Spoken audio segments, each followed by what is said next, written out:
पूरी actress Mona Lisa अक्सर अपने लुक्स को लेकर चर्चा की विषय बनी रहती है। मोनालिसा आए दिन अपने बोल्ड तस्वीर शेयर कर फैंस के दिलों की धड़कन बन गई है।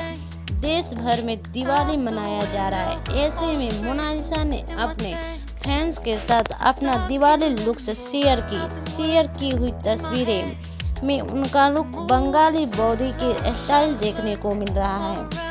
मोनालिसा पिंक कलर की साड़ी पहनी हुई और ब्लाउज ग्रीन कैरी की है। इस तस्वीर में फैंस का जिस चीज पर ध्यान गया है वो है उनकी साड़ी पहनने का स्टाइल।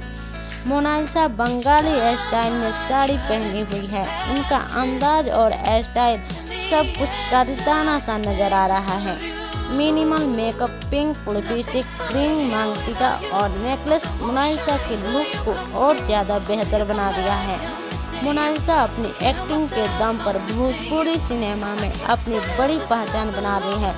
बॉलीवुड में भी सरकार राज, गंगा पुत्र और काफिला जैसी कई फिल्में कर चुकी है।